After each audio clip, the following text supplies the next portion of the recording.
So help me out here, I just noticed call to the public is the first thing on here? Okay, so we'll move it to the end.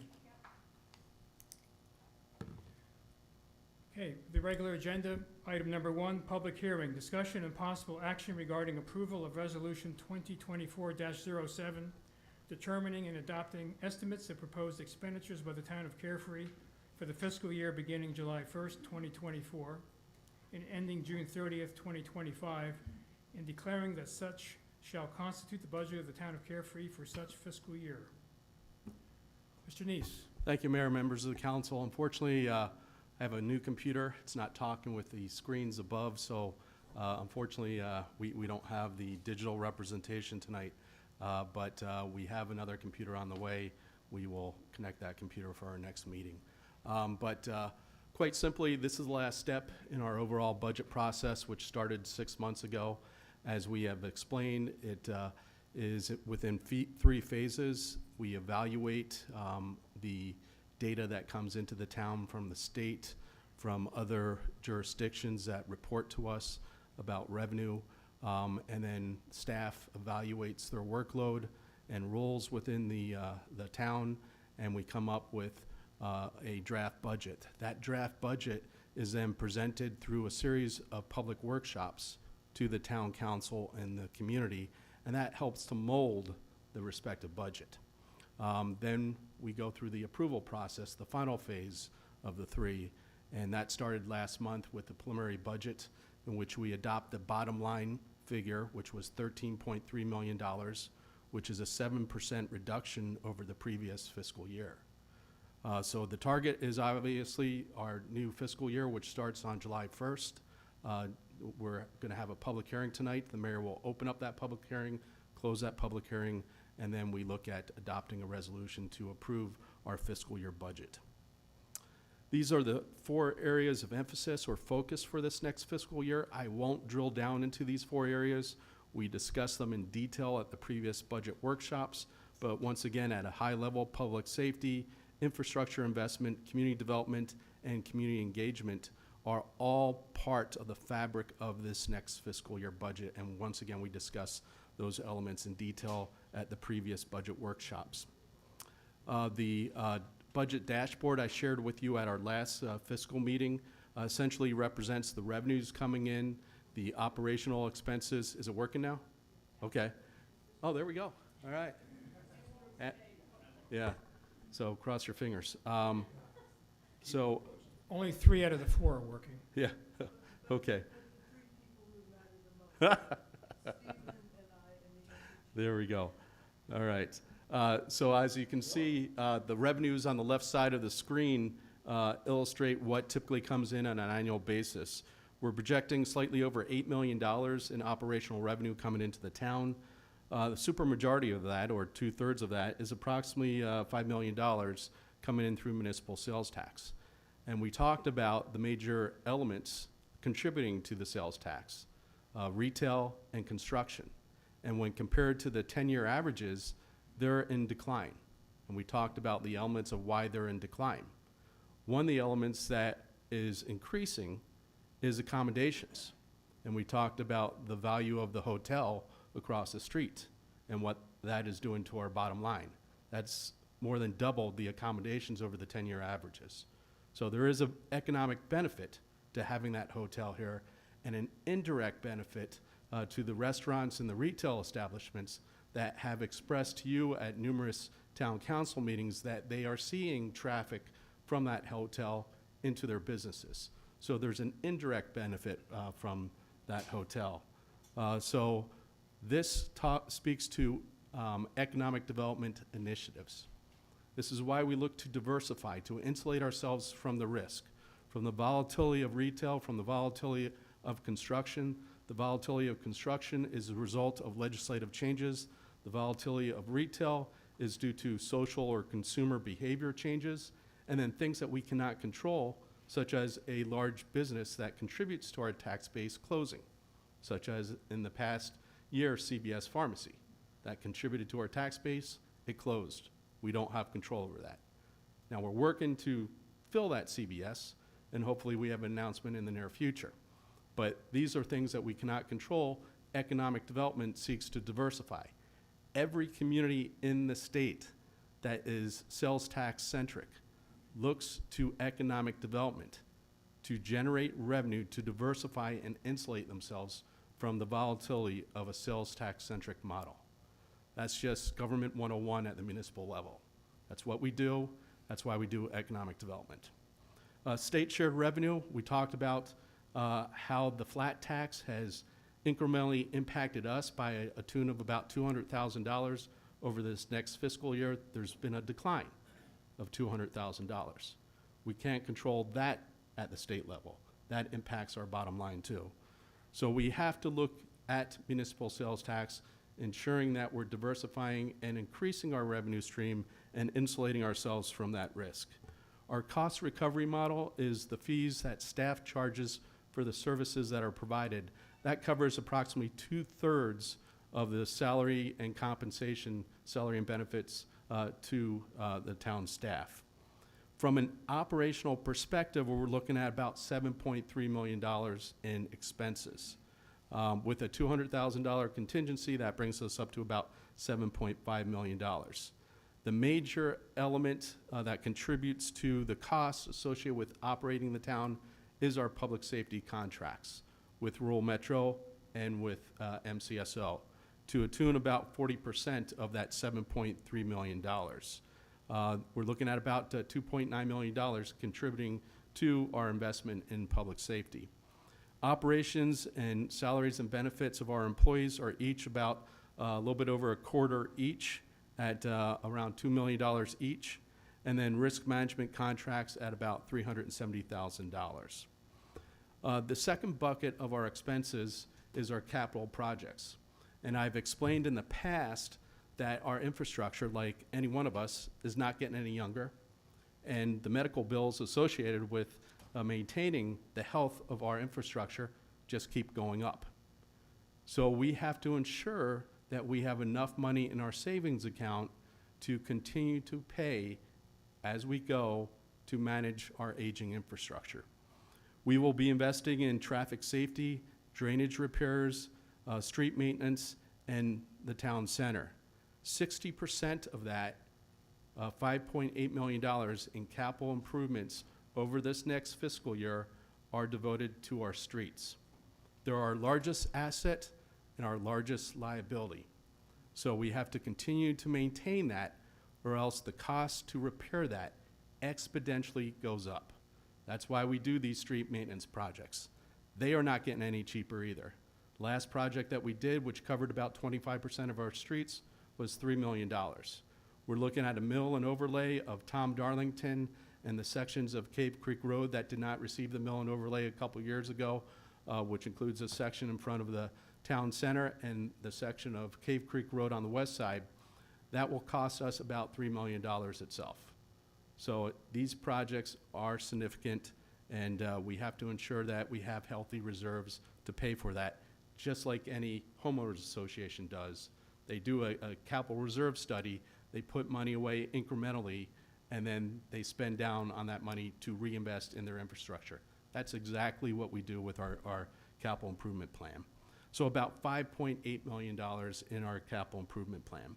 The funding from that comes from several sources: MAG, pedestrian grant, HERF, our highway user revenue fund that we get 18 cents per gallon of gasoline, and then it's divided per population of the metropolitan area and the respective counties. We get a proportion of that. And then the utility cap improvement paid to us by Southwest Gas. We're looking at taking about $5 million out of our capital reserve fund. Now, you will notice that between the anticipated revenue of about $8 million and our anticipated expenses of about $7.3 million, there's about a $700,000 delta.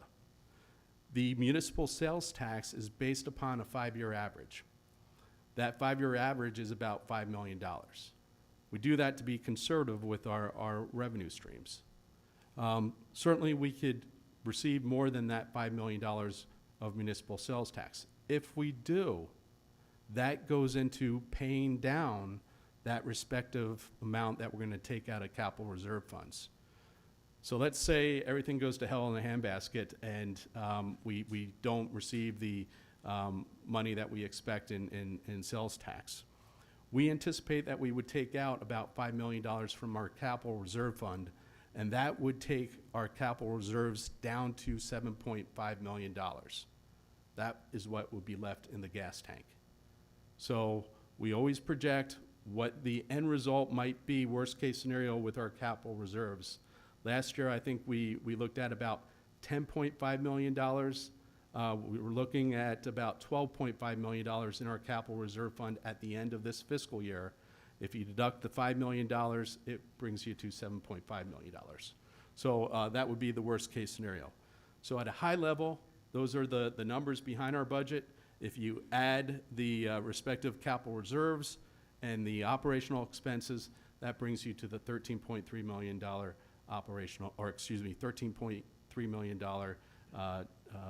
budget for this next fiscal year. The Auditor General forms are the forms that we are required to populate as a municipality for our budget. They are completed and then sent off to the Auditor General. We're required to also publish those. You'll see other communities that publish them. You can see how small our budget is compared to many of the other communities around us. I mean, they're talking tens of millions of dollars, in some cases billions of dollars with some of the larger communities. We're at $13.3 million. We're a rounding error when compared to these other jurisdictions. Once again, this is a public hearing, Mayor, so you open and close the public hearing. At the end of that public hearing, the council action is to consider the approval of Resolution 2024-07, which effectively approves the fiscal year budget for 2024-25, which begins on July 1st. That being said, be glad to address any questions that the council might have. Well, nice job, Gary. I mean, for those who haven't read the budget, it reads like a narrative, and it's very informative. You'll learn something. I learn something every time I look at it. Are there any questions or comments from council? Go ahead. Councilman Johnson? Just out of curiosity, Gary, do we have any projected estimate of when we run out of reserves? Because we go down to 7.5 million, looking out a few years. Have we thought about that? I'm sure we have, but.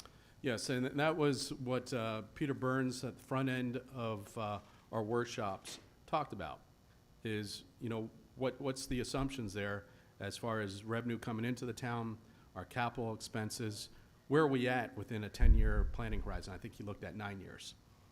So that was the point of that exercise, to look at potentially where those capital reserves would be within that planning horizon. Yeah, so what Peter's projections included were the state's expectations for revenue growth for sales tax. So we use that as a basically metrics in order to project out what our sales tax revenue would be. Gary provided us with the capital expenditures. Over time, Peter discounted that by about 15%, so he took 85% of that throughout that whole time. And it's in a period where everything is going up, so to me it's a rosy scenario if there's absolutely no recession or revenue declining recession or any major hurdles that we will have to contend with by 2032. By the end of 2032, we have just under $5 million in reserves, and remember that's with discounted capital expenditures. And as Gary just mentioned, we spent $3 million on the last streets project. So essentially, in 2032, you're one major street project away from having no money in your reserves, which is a horrible scenario from my perspective, because we need to make sure that we are able to maintain our roads and culverts and town infrastructure. So in this scenario also, there's nothing, if you will, touching the operational side. We still do have the $2.5 million rainy day fund, but we also don't know exactly how much our next fire contract will be or how much our annual increases will be for Yeah, I heard MCSO. I heard those projections, but I was just curious if Gary had his own thoughts about that. I did a back of the envelope a long time ago, and I'm not saying it's prophetic, but I figured it was 5 to 7 years. We were out of money unless something changed in the tax base. Well, I mean, it does depend on what our capital expenditures are gonna be and whether or not, we do hit a revenue Right. either flattening or declining recession, and so we don't know that. And as everybody knows, there are no facts about the future, so the forecast is a baseline scenario in order to make decisions for planning.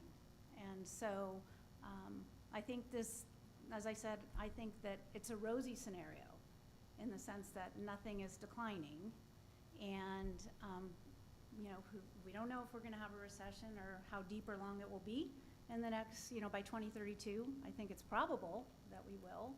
But in that scenario, he did do a more negative scenario where, I don't remember all of the contributing factors, but it could have been we lost a major business, or we did hit a recession, I wasn't sure. But in that scenario in 2032, we're down below 2 million in our reserves.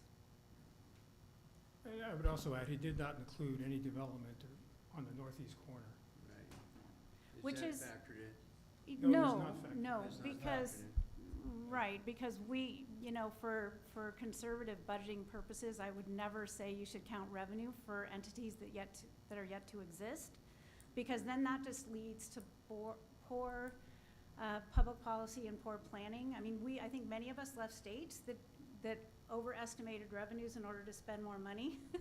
We definitely don't I'm want to be doing that. Because what happens is it's just an erosion of services and quality of life. So considering we analyze revenues every year as they come in, as new businesses come in, and hopefully businesses don't exit, then we can look at what that means. But I don't feel it's prudent to be adding in revenues of businesses that yet to be contributing any revenues to. No, our- we need to be conservative. Yeah. Yeah. And I do remember, he did include threw in an economic downturn in his analysis. Right, that was the one He where it did was that. below 2 That million. was the 10-year model? And I think he Yeah, to included 2032. a step function increase in rural metro of about 20%. Yeah, Is that 20 or correct? so, about. Yes, let's that see. is correct. So each one of the budget workshops, including Peter Burns's presentation, are available on our budget page of our website. We actually pushed it out to the residents through our news blast. So most of the residents have received it. Whether they reviewed it or not is another question. But we also pushed out a copy of this budget narrative to the residents too. So once again, the overall process has been deliberate, has been open, and has been transparent. Councilman Hatcher? Gary, did I hear you correctly saying that with the, we have the tax revenue that's shared with the state, but the revenue we receive from permit fees, I think that's what you mentioned, that covers 2/3 of our salaries for our employees, is that correct? That is correct. It's more than just the permit fees. We have fees from the municipal court that we operate. It's a consolidated court with Cave Creek. You might remember about 10 years ago, I negotiated with the town of Cave Creek a consolidation of that court, and they pay us a fee to service the violations that come through that town. The court is actually located in the town of Cave Creek. So we get the fines, we get a service fee that Cave Creek pays, so that offsets the cost of the operation, the staff associated with the court. Pays for the presiding judge, public defenders, and all the other secondary or ancillary costs in operation of the court. So that's an example of how we cultivate business models to try and cover and recover the costs associated with staff. How long, as long as you've been here, has that been fairly consistent? As far as how we operate, or? Yeah, that was able to cover, let's say, between 60 and 70% or 50 to 70% of that cost? It varies 'Cause that's per an year, but incredible number. yeah, I would say it's anywhere between 55 and 65% any one year. Okay. Yep. And then when the HERF funds come in and they're distributed on a pro rata, is it distributed by population or is it geographic? It's distributed by population and geographically. So Oh, in Maricopa County, we have a pot based upon the population of Maricopa County, and then it's Then it divided breaks down within, by yes, population. Okay. yes. thank you. Any other questions or comments from council? So hearing none, we'll open up the public hearing. We have any slips for a public speaking? Okay, hearing none, we'll close the public hearing. So it comes back to council. At this juncture, unless there's a comment or question from council, I would entertain a motion to approve Resolution 2024-07. This is a resolution of the Town Council of the Town of Carefree, Maricopa County, Arizona, determining and adopting estimates of proposed expenditures by the Town of Carefree for the fiscal year beginning July 1st, 2024, and ending June 30th, 2025, and declaring that such shall constitute the budget for the Town of Carefree for such fiscal year. I'll submit a resolution for Resolution 2024-06 for the calendar year. It's 07. It's Oh, mine 2024. says 06. I apologize. That's a typo. That's all Okay. right. 07, pardon me. Okay, have a second, please? Second. Okay, all in favor? Aye. Opposed? Very good, it passes unanimously. Thank you. Item number 2, adjournment. Can I have a motion to adjourn? Second? All in favor? Aye. Passes. Okay, thank you for sitting in on the budget hearing.